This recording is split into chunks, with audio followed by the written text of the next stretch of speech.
Hello ಎಲ್ಲರಿಗೂ ನಮಸ್ಕಾರ. ಎಲ್ಲರೂ ಹೇಗಿದ್ದೀರಾ? Welcome back to my YouTube channel. ಎಲ್ಲರೂ ಚೆನ್ನಾಗಿದ್ದೀರಾ ಅಂತ ಅಂದ್ಕೊಂಡಿದ್ದೀನಿ. ಹಾಗೆಯೇ ಇವತ್ತು ಒಂದು ಸಿಂಪಲ್ಲಾಗಿ ಹಾಗೆಯೇ ತುಂಬಾ ಟೇಸ್ಟಿಯಾಗಿ ಅನ್ನಕ್ಕೆ, ಚಪಾತಿಗೆ ಇದಕ್ಕೆಲ್ಲ ತುಂಬಾ ಚೆನ್ನಾಗಿರುತ್ತೆ. ಇದನ್ನು ಯಾವ ರೀತಿ ಮಾಡೋದು ಬನ್ನಿ ನೋಡ್ಕೊಂಬರೋಣ. ನೋಡಿ ಎಷ್ಟು ಚೆನ್ನಾಗಿ ಚಿಕನ್ ಬಂದಿದೆ, ಹಾಗೆಯೇ ಎಷ್ಟು ಚೆನ್ನಾಗಿ ಕಾಣಿಸ್ತಾ ಇದೆ ಅಲ್ವಾ? ಹೇಗೆ ಮಾಡೋಣ ಅಂತ ಹೇಳಿ ತೋರಿಸ್ತೀನಿ ಬನ್ನಿ. ಮೊದಲು ಒಂದು 10 ಮೆಣಸಿನ್ಕಾಯಿನ ತೊಗೊಂಡು ಬಿಸಿನೀರು ಹಾಕಿ ನೆನೆ ಹಾಕೋದ್ರಿಂದ ಚೆನ್ನಾಗಿ ರುಬ್ಕೊಬೋದು.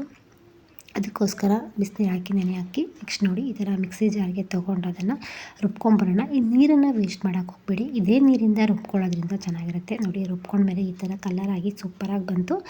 ನೆಕ್ಸ್ಟು ಒಲೆ ಮೇಲೆ ಪ್ಯಾನ್ನ ಇಟ್ಕೊಂಡು ಪ್ಯಾನ್ ಸ್ವಲ್ಪ ಬಿಸಿ ಆದಮೇಲೆ ಆಯಿಲ್ನ ಹಾಕ್ಕೊಳ್ಳಿ. ಆಯಿಲೆಲ್ಲ ಸ್ವಲ್ಪ ಕಾದಿದೆ ಅಂತ ಅಂದಾಗ ಅದಕ್ಕೆ ನಾವು ಚಿಕನ್ನ ವಾಶ್ ಮಾಡಿ ತೊಳ್ಕೊಂಡು ಇಟ್ಕೊಂಡಿರ್ತೀವಲ್ವ, ಆ ಚಿಕನ್ನ ಹಾಕ್ಕೊತಾ ಇದ್ದೀನಿ. ನಾನು ಬಂದು ಒಂದು 3/4 kg ಚಿಕನ್ನ ತೊಗೊಂಡು ಬಂದಿದ್ದೆ. 3/4 kg ಚಿಕನ್ಗೆ ಒಂದು 10 ಮೆಣಸಿನ್ಕಾಯಿನ ನೆನೆ ಹಾಕಿ ರುಬ್ಕೊಂಡಿದ್ದೀನಿ. ನಿಮಗೇನಾದರೂ ಬೇಕು ಅಂತ ಅನಿಸಿದ್ರೆ, ಇನ್ನೂ ಒಂದು ಸ್ವಲ್ಪ ಸ್ಪೈಸಿ ಜಾಸ್ತಿ ಇರಲಿ ಅಂತ ಅನಿಸಿದ್ರೆ ಇನ್ನೊಂದು 4 ಮೆಣಸಿನ್ಕಾಯಿನ ಹಾಕ್ಕೊಂಡು ರುಬ್ಕೊಳ್ಳಿ, ಚೆನ್ನಾಗಿರುತ್ತೆ. ನೋಡಿ ಈ ಥರ ಎಲ್ಲ ನೀರು ಬಿಟ್ಕೊಳ್ಳೋಷ್ಟು ಚೆನ್ನಾಗಿ ಇದರಲ್ಲೇ ಹಸಿ ಸ್ಮೆಲ್ಲೆಲ್ಲ ಹೋಗೋವರೆಗೂ ಹಾಗೆಯೇ ಎಣ್ಣೆಲಿ ಫ್ರೈ ಮಾಡ್ಕೋಬೇಕು.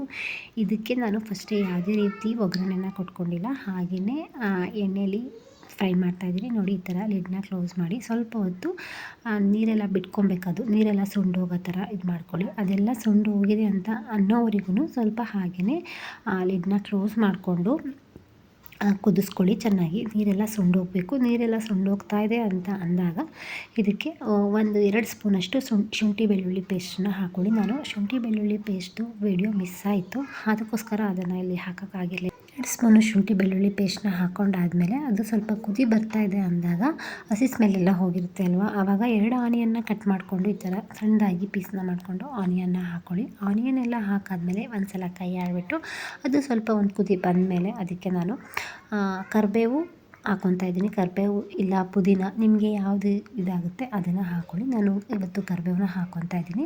ಕರಿಬೇವು ಹಾಕ್ಕೊಂಡಾದ್ಮೇಲೆ ಒಂದು ಜಾಮೂನ್ ಟೊಮೊಟೊನ ಕಟ್ ಮಾಡಿ ಇಟ್ಕೊಳ್ಳಿ, ಅದನ್ನು ಸಹ ಹಾಕ್ಕೊಳ್ಳಿ. ನೆಕ್ಸ್ಟ್ ಇದೆಲ್ಲ ಹಾಕಾದ್ಮೇಲೆ ನಾನು ಪೇಸ್ಟ್ ಮಾಡಿ ಇಟ್ಕೊಂಡಿದ್ನಲ್ಲ ಮೆಣಸಿನ್ಕಾಯಿನ, ಅದನ್ನು ಹಾಕ್ಕೊತಾ ಇದ್ದೀನಿ. ನಿಮಗೆ ಸ್ಪೈಸಿ ಎಷ್ಟು ಬೇಕು ಅಂತ ಅನಿಸುತ್ತೆ ಅಷ್ಟನ್ನು ಹಾಕ್ಕೊಳ್ಳಿ. ನನಗೆ ಸ್ವಲ್ಪ ಸ್ಪೈಸಿ ಬೇಕಿತ್ತು, ಅದಕ್ಕೆ ನಾನು ಇಷ್ಟ ಹಾಕ್ಕೊಂಡೆ. ನೆಕ್ಸ್ಟ್ ಇದನ್ನೆಲ್ಲ ಚೆನ್ನಾಗಿ ಮಿಕ್ಸ್ ಮಾಡಬೇಕು. ಮಿಕ್ಸ್ ಮಾಡಿಕೊಂಡು ಕುದಿ ಬರೋವರೆಗೂ ಚೆನ್ನಾಗಿ ಕುದಿಸ್ಕೊಬೇಕು. ಆಮೇಲೆ ಇದೆಲ್ಲ ಕುದಿ ಬಂದಾದಮೇಲೆ ಇದಕ್ಕೆ 1 ಲೋಟದಷ್ಟು ನೀರನ್ನ ಹಾಕಿ ನೀರೆಲ್ಲ ಸುಂಡೋವರೆಗೂ ಚೆನ್ನಾಗಿ ಕುದಿಸ್ಕೋಬೇಕು. ಆವಾಗ ಇದ್ರದ್ದು ರಸ ಎಲ್ಲ ಇಟ್ಕೊಡುತ್ತಲ್ಲ, ತುಂಬಾ ಟೇಸ್ಟ್ ಕೊಡುತ್ತೆ. ಇದನ್ನು ಆರಾಮಾಗಿ ಬ್ಯಾಚುಲರ್ಸ್ ಈ ಥರ ಎಲ್ಲ ಮಾಡ್ಕೊಳ್ಬೋದು, ತುಂಬಾ ಚೆನ್ನಾಗಿರುತ್ತೆ.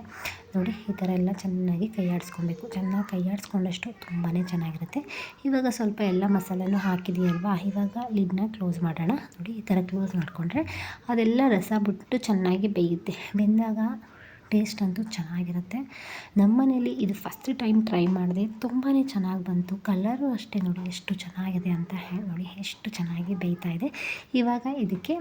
ಇವಾಗ ಇದಕ್ಕೆ 1.5 ಸ್ಪೂನಷ್ಟು ಗರಂ ಮಸಾಲನ ಹಾಕ್ಕೊತಾ ಇದ್ದೀನಿ. ಗರಂ ಮಸಾಲೆ ಹಾಕಾದ್ಮೇಲೆ ಇದಕ್ಕೆ 1 ಸ್ಪೂನಷ್ಟು ಪೆಪ್ಪರ್ನೂ ಹಾಕ್ಕೊತಾ ಇದ್ದೀನಿ. ಪೆಪ್ಪರ್ ಪೌಡರ್ ಹಾಕೋದ್ರಿಂದ ರುಚಿ ತುಂಬಾ ಚೆನ್ನಾಗಿರುತ್ತೆ. ಇದೆಲ್ಲ ಆದಮೇಲೆ ಸ್ವಲ್ಪ ಚೆನ್ನಾಗಿ ಕುದಿಸ್ಕೊಬೇಕು. ಇದೆಲ್ಲ ಚೆನ್ನಾಗಿ ಕುದ್ಮೇಲೆ ಒಂದು ಲಿಡ್ನ ಕ್ಲೋಸ್ ಮಾಡಿಬಿಡೋಣ. ಇನ್ನೊಂದು ಸಲ ಕ್ಲೋಸ್ ಮಾಡಿ ಸ್ವಲ್ಪ ನೀರೆಲ್ಲ ಸುಂಡೋಗಬೇಕು, ಅಲ್ಲಿವರೆಗೂ ಚೆನ್ನಾಗಿ ಕುದಿಸ್ಕೊಳ್ಳಿ.